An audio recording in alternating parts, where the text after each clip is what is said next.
Mais pour le coup, Kittle, depuis son arrivée dans la ligue, j'adore ce joueur, j'adore le regarder jouer. Je suis en parfait désaccord avec les deux camarades. Masque Pater. Maston Pater, excellent.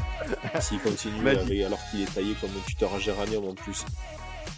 Salut à tous et bienvenue dans un nouvel épisode du Front Office. On continue la série des previews de l'AFC, enfin de Free Agency, et on commence l'AFC aujourd'hui avec l'AFC Nord. Et pour cela, je suis avec Doug aujourd'hui. Doug, comment tu vas? Salut l'équipe, salut tout le monde, sur plein gaz. C'est ce qu'il faut, Ouais. pour faire les épisodes. On est de bon matin là, plein gaz. C'est ça. Et du coup, on enregistre cet épisode mardi 4. Donc, si jamais il y a d'autres signatures entre-temps, vous aurez l'info. Et les 4 épisodes précédents avaient été enregistrés le samedi. Donc, notamment pour les Packers ou dans la NFC Nord où PA nous faisait l'argumentaire de pourquoi ne pas re-signer Isaiah McDuffie et qui a été re-signé ce matin.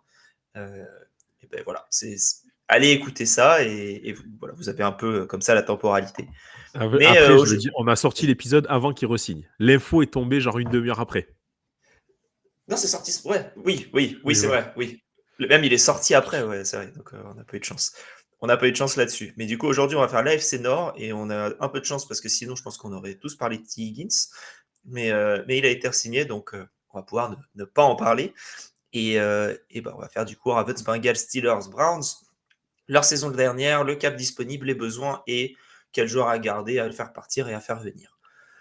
Donc, pour les Ravens, on va commencer, qui ont fait un bilan de 12-5 et qui ont perdu au Divisional Round la saison dernière. Ils ont 9 millions de caps disponibles, ce qui n'est pas énorme. Après, ils ont une belle équipe. Mais qu'est-ce que tu vois, toi, comme besoin, Doug, pour cette équipe de Baltimore? Pour moi, le besoin prégnant vraiment sur cette équipe de Baltimore, qui, encore une fois, fait partie des équipes du très haut de tableau. Donc, on n'a pas des besoins aussi criants que sur des équipes très faibles, dont on va parler peut-être plus tard. Mais je trouve qu'ils ont été un peu légers sur la couverture aérienne. Donc, sur les DB, que ça soit du côté des corners ou des safety. Donc, je partirai dans un premier temps là-dessus, sachant qu'il y a quand même quelques joueurs qui sont intéressants en free agency sur les corners notamment. Et l'actualité faisant, je pense qu'il va falloir aussi pour les Ravens qu'il se trouve un nouveau kicker, parce que Justin Tucker est dans une énorme sauce en ce moment. Et remplacer un kicker comme ça, même s'il est un petit peu moins fiable sur la dernière saison, et encore, ça reste quand même un monument dans le sport, je parle. Voilà, ça reste quand même un monument de ce sport à sa position, et le remplacer, ça va pas être évident, surtout vu la longévité dont il a fait preuve. Il y a du beau monde en kicker de disponible avant que je te laisse finir sur les besoins que tu as pu évoquer. Mais en kicker disponible, en free agency, il y en a quand même pas mal. Tu vois, des Nick Folk, des Prater, des Pinheiro, même si je pense que les Panthers vont tout faire pour le re-signer. Austin Seibert qui a fait un bon début de saison avec les Commanders avant de se blesser. Il y a quelques joueurs quand même que tu peux récupérer. Et puis il y a toujours de manière un kicker qui traîne que tu peux prendre. Mais ça va leur faire bizarre aux Ravens s'ils doivent prendre quelqu'un d'autre, effectivement. Mais de toute façon, on voit, alors c'est ce qu'a fait les Cowboys, il me semble, en récupérant un mec du soccer, mais je pense que ça va arriver de plus en plus d'essayer de récupérer des gars comme ça dans d'autres sports. Parce que bon, taper dans un ballon, Blankenship y est arrivé alors que le gars c'était un tibia de sauterelle, donc n'importe qui peut le faire, quoi. J'ai essayé, je te dis, n'importe qui ne peut pas le faire. Mais Ah ouais? je pense. Ouais, il y a une technique quand même. En même temps, Blankenship, il est costaud à côté de toi aussi, hein. Mais t'as dit tibia de sauterelle, je me suis dit j'ai une occasion, tu vois, là, faut que j'y aille. Tibia de sauterelle, c'est moi ça. Donc, Alors, non, mais je veux dire un mec qui sort du soccer, qui du coup n'a pas besoin d'avoir la condition physique pour encaisser les impacts, etc. Parce que les mecs sont absolument pas faits pareil. Un mec qui est bon en soccer, logiquement, il doit, avec de l'entraînement également, hein, ça se fait pas tout seul, mais tu dois réussir à en sortir un ou deux, quoi. ouais, je suis assez d'accord avec toi. Et je serais pas surpris qu'un mec type Harry Kane, tu vois, finisse. Lui, il a envie de le faire, je pense. Donc, il y a un moment, je Ah, pense ce qu'il serait sera kicker marrant. pour. Ouais, je pense qu'une fois que sa carrière est terminée, il ira mettre des grosses quiches, des grosses chiches là entre les Et, poteaux. et tu vois, là où on va rigoler, c'est que Harry Kane, on va pas se mentir, c'est un monstre sur le terrain physiquement au football, au soccer, tu vois, c'est un des plus costauds. Fous le kicker sur un terrain de football américain et le mec, c'est Pépin 3 pommes. Donc Ouais, ça clairement. va, franchement, là, on va voir le delta énorme. C'est ça, c'est ça. Et du coup, tu as parlé de DB et de kicker, et tu as un autre besoin que tu as identifié. Oui, il y a un autre besoin, même s'il est moins prégnant, mais on a quand même le côté gauche de la ligne offensive, avec notamment Mekari qui est free agent, et le guard aussi qui ne sera sûrement plus là. Donc voilà, il peut y avoir un besoin sur la ligne offensive, même si on sait que la ligne offensive des Ravens, c'est pas tellement qu'elle est pas performante, c'est que les free agents font que aujourd'hui ils ont besoin là-dessus à régler.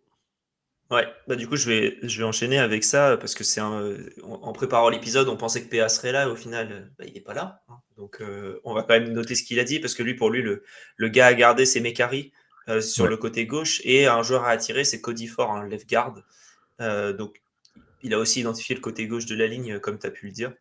Et ouais, Mekari, en plus avec Stanley qui prend, je pense qu'il prend sa retraite, Roddy Stanley, j'ai un doute. Mais bon, en tout cas, il est en fin de contrat aussi, donc ouais, il y a à faire sur la partie gauche de la ligne. Et vas-y, pardon, je te laisse parler. Non, non, non, non, non, j'ai rien à rajouter. C'est ça. Stanley, je sais pas, je suis en train de chercher si jamais. Parce il a que 30 ans, il va avoir 31 ans. Ça me semble jeune quand même pour prendre Ouais, sa c'est retraite, à jeune, moins qu'il ait un je suis souci de d'accord. santé. Non, non, mais en fait, oui, c'est juste que j'ai l'impression qu'il est là depuis 30 ans dans la ligue, Ronnie Stanley. Mais en fait, non, t'as raison, il a que 31.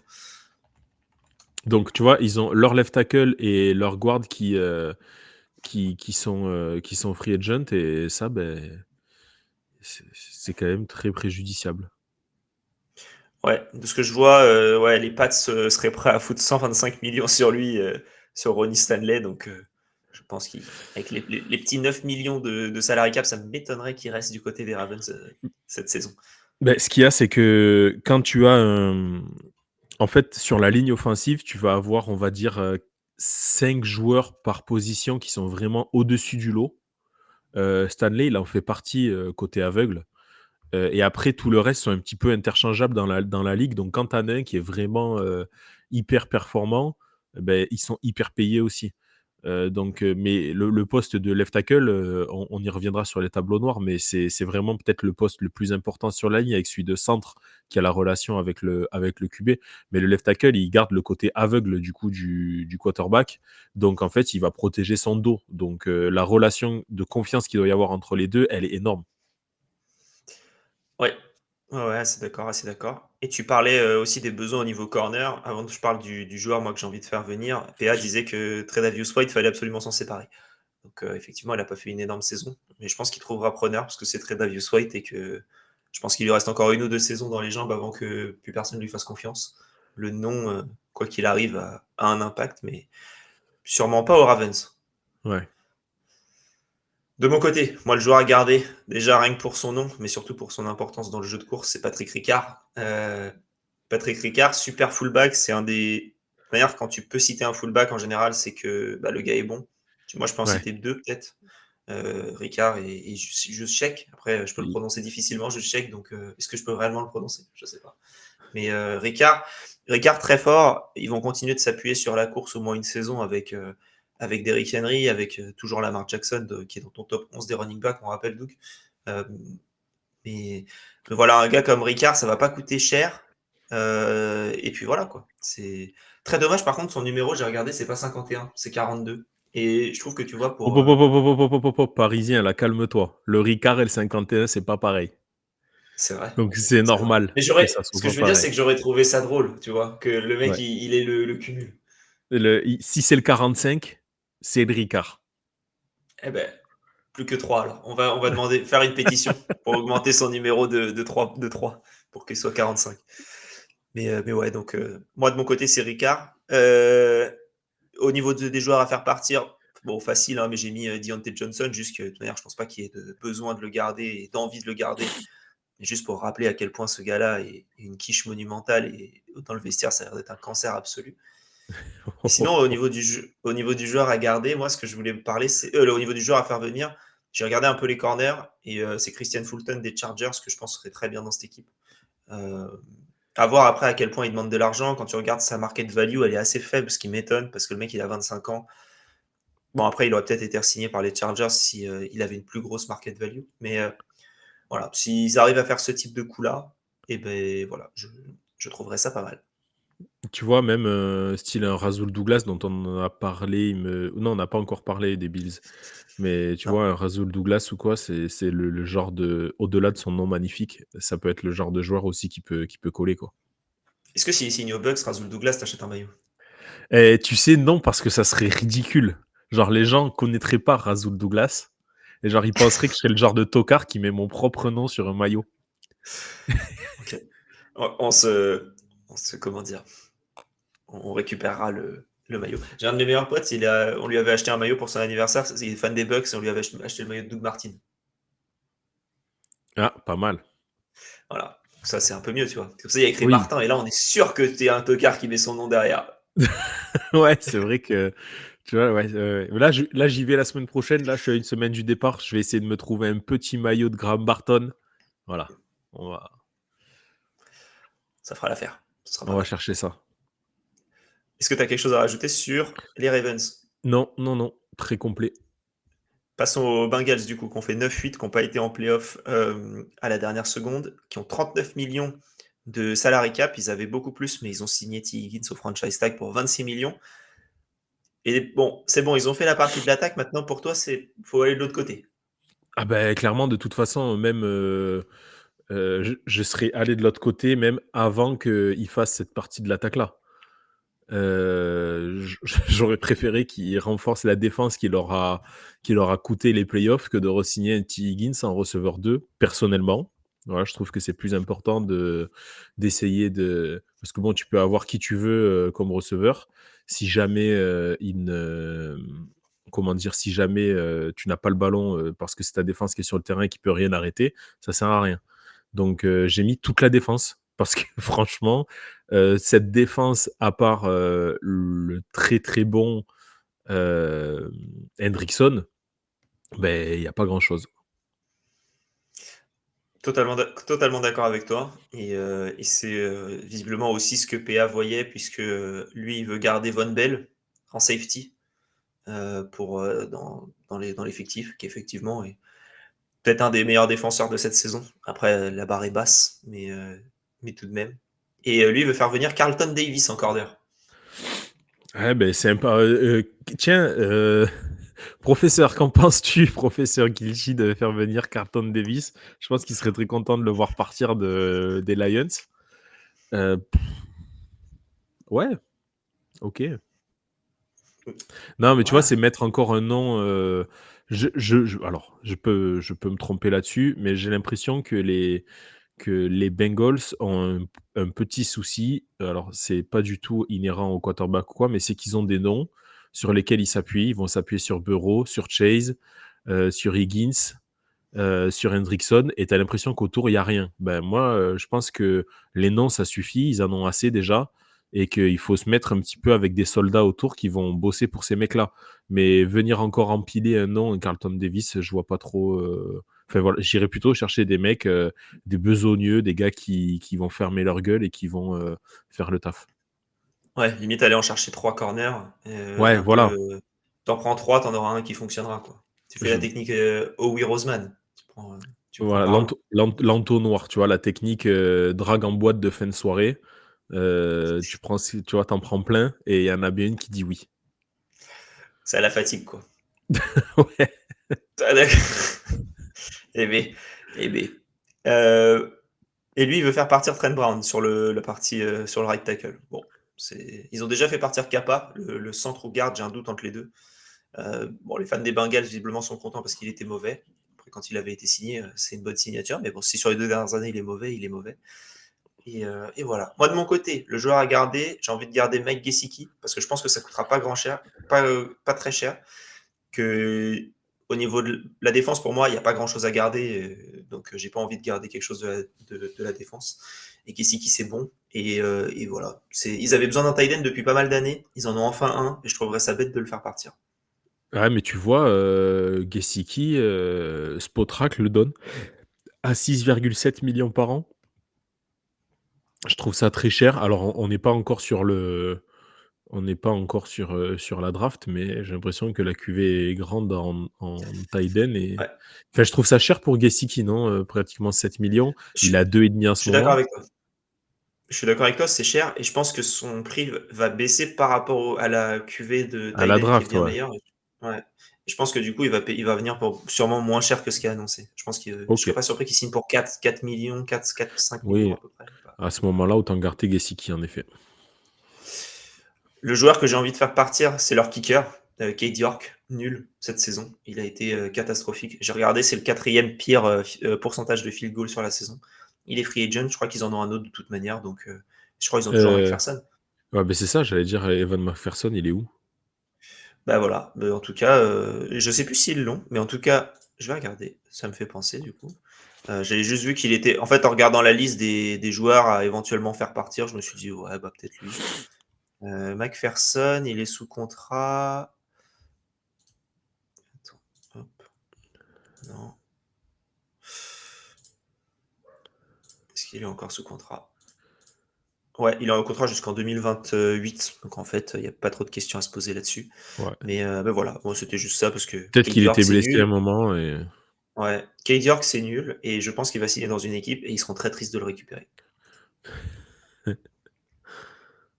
OK. Et au niveau des joueurs à faire venir, moi je me suis noté Preston Smith des Steelers parce que l'année dernière, leur plus gros coup, ça a été de choper Geno Stone en division. Et je me dis, bah, continuons les belles affaires et allons chercher quelqu'un au niveau des Steelers. De l'expérience, je me dis que ça, au niveau de la ligne, ça peut faire mal. Et donc voilà, je me suis noté Preston Smith, pourquoi pas. De toute façon, il a été coupé par les Steelers, donc il est même plus, il est rien du tout. C'est pas un trade, c'est rien du tout. Ouais. Alors qu'il est venu au Comme cours de Stone, hein. l'année. Ouais. Stone, c'est pareil, ouais. Et pour le coup, pour l'avoir vu évoluer quelques années chez les Packers, c'est plutôt le haut du panier quand même. Ouais, mais je me demande pour combien ils pourraient signer, mais ils ont des sous. Donc je pense qu'ils sont capables de faire un splash défensif. D'ailleurs, ils en ont besoin. Et même si, encore une fois, je crois que la QV des edge enfin, de tranchées défensives, elle est aussi bonne au niveau de la draft. Après, voilà, quoi, à voir ce Moi, que ça donne. tu vois, depuis le début, je j'ai jamais donné trop de joueurs comme ça, mais là, pour le coup, il y en a un qui, pour moi, me semble assez évident. J'ai l'impression qu'il leur manque le cerveau offensif qu'ils ont avec Burrow en attaque. Ils ont pas le pendant, en défense parce que bon, Hendrickson, c'est un joueur super, mais c'est un soldat, quoi. Tu vois, Mm. c'est pas le moi, j'irais chercher, un Nick Bolton, par exemple, dont Spaniolo a fait l'éloge en disant que c'était, le cerveau de sa défense et on sait à quel point sauf au Super Bowl, la défense des Chiefs a été performante sur la saison. Donc, tu vois, j'irai chercher un joueur avec ce profil-là, très intelligent en linebacker et qui vient un petit peu coordonner tout ça. Ouais, pas mal, effectivement. Effectivement, moi je me dis, Bolton, de toute manière, ils pourront pas le re-signer, les Chiefs, hein, Non, on en parlera dans l'épisode prochain, et ouais, ça risque d'être assez compliqué. Quelque chose à rajouter sur ces Bengals? bueno. Bueno, passons aux Steelers. Les Steelers qui ont fait 17 et qui ont perdu lors du wild card round en playoff. Ils ont 56 millions de cap space, mais il y a un besoin criant. Ah, il y a un besoin criant chez les Steelers. Attends, je reprends mes notes. Bah, déjà, ils n'ont pas de quarterback. Ouais. Donc, effectivement, c'est un problème. commençons, commençons par là, ouais. Ils n'ont pas de quarterback et ils n'ont pas de running back, alors qu'on sait à quel point chez les Steelers, ils ont dominé leur division avec un très bon. Ah, l'attaque des monstres. Ça, Ils c'est ont. mieux que l'attaque des Steelers, hein. Tu vois, Ouais, oui. Ah c'est... là, ça fait peur, hein. Mais Bon, il y en a qui fait chier, qui fait moins peur. pendant des années, ils ont dominé avec un très bon quarterback et un jeu de course très performant. Et là, ils ont pas de quarterback et un jeu de course. Ouais, Najee Harris, quoi. Je le surnommais le Derek and Wish. Pas mal, pas mal. Ouais, effectivement, c'est pas Najee Harris, c'est compliqué. C'est compliqué, mais c'est d'ailleurs le joueur que PA a envie de faire partir. Donc, enfin, du moins, de ne pas faire re-signer. Je me demande s'ils le re-signeront ou pas, mais en tout cas, ce ne sera pas nécessairement très cher, je pense, s'ils Mm. le re-signent. Même si je pense que ce qui va jouer pour Najee Harris, c'est que la QV de running back, elle est très faible. C'est pas en draft, mais en free agency. Ouais, Il y a parce qu'en lui, il y draft, c'est a. pas mal. Ah ouais, en draft, c'est fort. On a pu le voir au combine, il y a du lourd. Et voilà, en tout cas, c'est le joueur qui veut faire partir. Moi, de mon Et côté, ouais, c'est mais Mike Williams. Vas-y, pardon, excuse-moi. ça fait quelques années quand même qu'on voit que les équipes vont de plus en plus s'appuyer sur la draft pour les running backs. Ben, tu vois, typiquement, les Bucks, ils auraient pu garder un Fournette. Non, ils avaient Rashad White. Ils ont préféré partir à la draft pour prendre un Irving. J'ai l'impression que le marché de l'occasion chez les running backs ne tourne pas très bien. Non, faut vraiment que ce soit un top joueur qui touche la free agency. On a pu le voir avec Derrick Henry, avec Saquon Barkley, Voilà. Josh Jacobs, Aaron Jones l'année dernière aussi. Mais les autres, voilà, c'est beaucoup, beaucoup plus compliqué. Si tu n'as pas prouvé, on va le voir là avec Javonte Williams, notamment côté Broncos, qui, lui, je le vois même pas signer quelque part, alors qu'il avait été annoncé en grande pompe quand il était à la draft. Donc, du coup, je disais, moi, le joueur que j'ai envie de laisser partir, c'est plus Mike Williams. Je trouve qu'il a fait un bon truc, mais je pense pas que ce soit la solution du côté des Steelers. Donc voilà, je le laisserai fuir gentiment.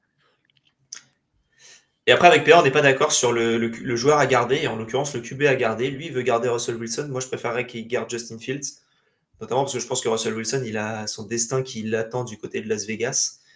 Et Justin Fields, moi, je trouve que il pourrait continuer à essayer de faire quelque chose. Les Steelers, ça avait fonctionné difficilement, mais ça avait quand même gagné quand il l'avait en début de saison. Et je me dis, bah, tu as un QB qui connaît déjà ton système, garde-le pour une année de plus. Même si GG veut le voir au Titan. Ouais, moi je pense, tu vois, ils ont combien de cap? 56. Tu vois, c'est le genre d'équipe qui peut aller chercher Sam Darnold. Ouais.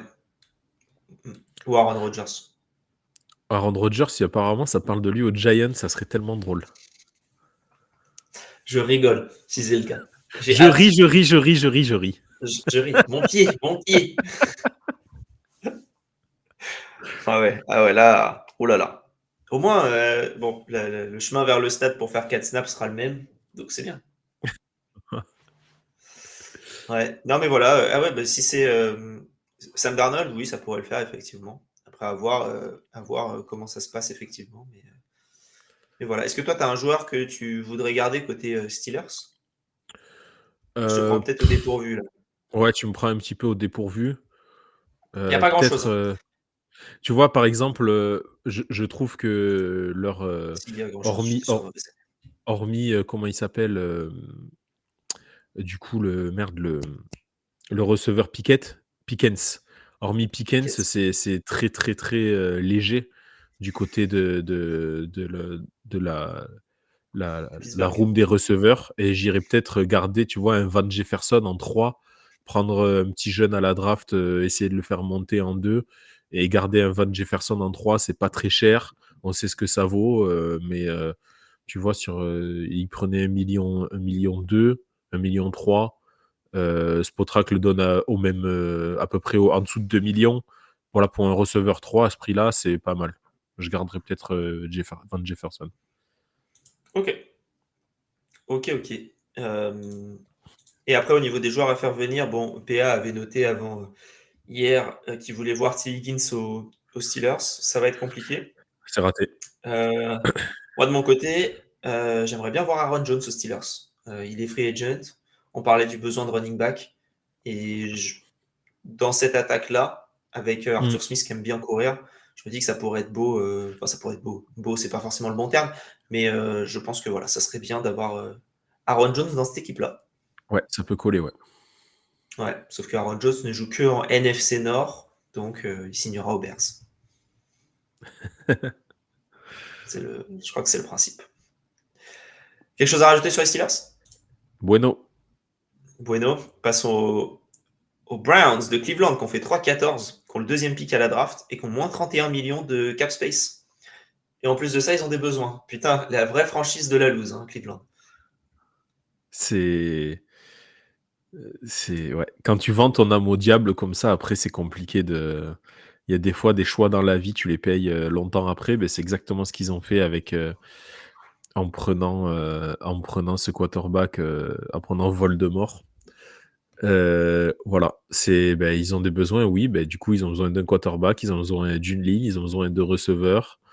Ils ont besoin d'un running back parce que Nick Chubb était blessé et il est free agent. Bon, ils ont Jérôme Ford, mais voilà, c'est quand Ils même vont pas avoir, du ils vont avoir besoin d'un edge parce qu'ils vont sûrement trader Miles Miles Garrett. Garrett. Là, je pense qu'ils vont manger leur pain noir quelques années encore. Ouais. Ouais, parce qu'en plus, ils peuvent même pas cut notre ami Deshaun Watson. Ça sert à rien. Et Si, bah, assainir le vestiaire. t'as deux choses, t'as deux objectifs, je pense, si tu le cut, c'est que de toute manière, il va te coûter. Je vais regarder là un peu le salary cap des Browns, mais ouais, moins 31 millions, compliqué. Si tu le cut, non, bah non, parce que non, parce que tu vas bouffer 99 millions de dead money. Donc ça risque d'être compliqué. Ah, mais quoi qu'il Euh, arrive, tu bouffes de la dead money. Oui, bien sûr. Ouais. Quoi qu'il arrive, tu le payes, c'est du 100% garanti. Donc, Non, quitte ils à ont le restructuré. payer. Ah, ils ont restructuré. Ok. Ouais, ils pourront le cut l'année prochaine avec ouais, ils pourront le cut l'année prochaine. La cote est à 1,0001. Ouais, je pense, hein. Le cut. Bon, après, il sauverait 0 €, mais bon, ce serait juste pour en faire quelque chose. Mais là, je vois pas ce qu'ils peuvent faire globalement s'ils vont restructurer son contrat à Deshaun Watson, encore une fois. Ils ont Ils ont. une liste de free agent, mais Ah, elle elle est est vénère, énorme. hein. Ouais. Ouais. C'est. Les pauvres. Enfin, les pauvres. Non, en fait. Je Non. suis désolé pour les fans des Browns, mais comme on dit chez nous, chais. Euh, voilà. PA a envie de garder Elijah Moore au niveau des receveurs. Pourquoi pas? J'ai envie de dire, de toute manière, chez les Browns, là, ça risque d'être très, très, très compliqué. Je vois pas ce qu'ils peuvent De faire, garder qui que ce honnêtement. Je soit. pense que ça va être ouais. Ils peuvent. C'est un peu comme les Dolphins, hein. Ça va être compliqué de garder qui que ce soit. On en parlera dans le prochain épisode. Mais quand tu as du cap négatif et que tu n'as pas trop de marge de manœuvre, c'est compliqué. Moi, de mon côté, j'aimerais bien, entre guillemets, qu'ils gardent Jedrick Wills. On en avait parlé. Où est-ce qu'on en avait parlé? Pour les C'est Commanders. impossible. Mais c'est impossible aussi, parce qu'ils n'auront pas les sous. Mais s'ils pouvaient, ce serait vers ça que j'irais si j'étais eux. Après, on est Après, tous il les deux prendra d'accord avec sûrement pas grand-chose. Hein. Tu penses? Autrac le donne à 2,2 millions, je trouve ça pas cher. Avec la cuvée de tackle qui a pas l'air. C'est pour ça. Attends. Mais là, tu vois, il prend 5 millions et Spotrac le donne à 2,2. Il a que 25 ans, donc il sort de. Il a été drafté il y a 4 ans. Après, c'est son contrat rookie, là, pour le coup, qu'il Et a. ouais, mais il prendrait moins que son contrat rookie. Je trouve ça bizarre aussi. Ouais. Après, est-ce que c'est des blessures, des choses comme ça? Je sais pas. Parce que là, il a joué que 20% des snaps l'année dernière. Ouais. Puis il y a pas. Ouais, il y en a quelques-uns quand même qui sont bien dans la liste de tackle, qui sont en free agency, mais tout de même, je pense que il est facile dans le top 10, si ce n'est le top 5. Donc, ouais. En tout cas, voilà. Moi, si je devais en re-signer un, ce serait lui. Avec P, on est d'accord sur le fait que Nick Chubb, faut le laisser partir parce que déjà, t'as pas les sous et en plus, le gars est blessé, donc ça va être compliqué. Lui, je suis très curieux de voir où il va signer et pour combien. J'ai aucune idée de quelle équipe pourrait l'accueillir. Et ah si, en fait, j'ai une idée de quelle équipe pourrait l'accueillir. Je pense que les Raiders seraient ravis de l'accueillir. Avec, comment dire, Pete Carroll, un running back qui court à qui tu lances la balle jamais. Ça peut lui plaire. Et après, qui récupérer? Avec PA, il nous donne Dante Fowler. Et moi, je donne Matthew Judon de Edge. Bah oui. Bah là, il va falloir. On avait fait les conseils pas chers la dernière fois. Là, c'est la même chose. Hein, c'est réussir à récupérer des joueurs. Faut qu'ils tentent des coups. Là, ils vont pas avoir trop de certitude et il va falloir tenter des coups et les multiplier. Donc,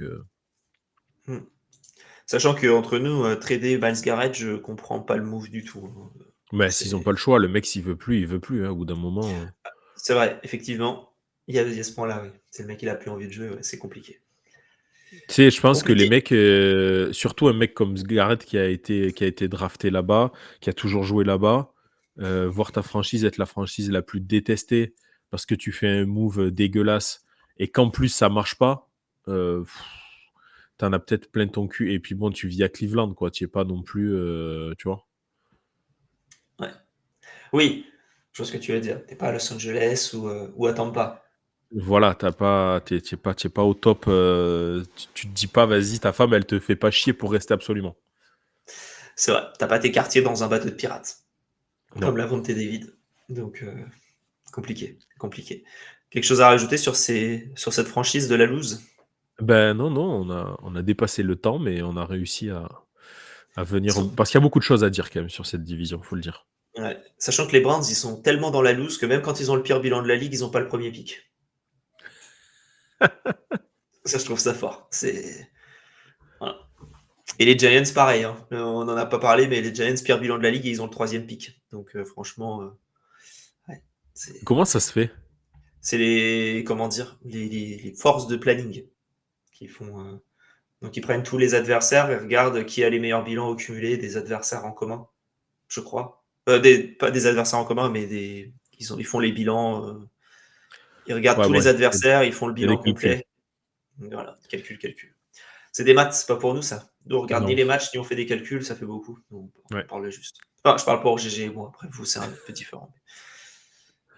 Ben voilà, ça va conclure cet épisode. On se retrouvera pour le prochain épisode pour parler de l'AFC Est, des Bills, Dolphins, Jets, Patriots. Donc on sera notamment avec PA et pour parler de nos équipes Ouh, de tu cœur. t'avances là. Oui, je m'avance un peu, mais non, non, mais voilà, on se comprend.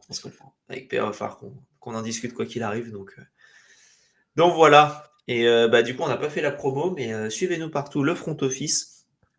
Que ce soit on a tous les liens en description déjà, quoi qu'il arrive, mais rejoignez-nous aussi sur le Discord. Ça nous fera plaisir de discuter tous ensemble, notamment pour la Free Agency qui démarre. Là, on est quel jour? On est vendredi, visiblement, au moment où on diffuse cet épisode. Donc la Free Agency, c'est mercredi prochain. Donc venez parler avec nous et puis on pourra discuter des différentes signatures. GG et PA seront en live d'ailleurs mercredi quand la Free Agency démarrera pour parler des différents moves qui arrivent. Ce sera vraiment pas le mercato, mais le multiplex. Ouais. Une petite musique à chaque signature. Et puis on verra qui d'autre sera là sur ce live-là. Ça veut dire que là, au moment où vous écoutez, j'ai déjà gagné ma deuxième Game Zone. C'est ça, puisque effectivement, on pourra. Stylé. Du coup, je suis obligé de te faire gagner maintenant. Oui. Pour pas que tu mentes. Je vois.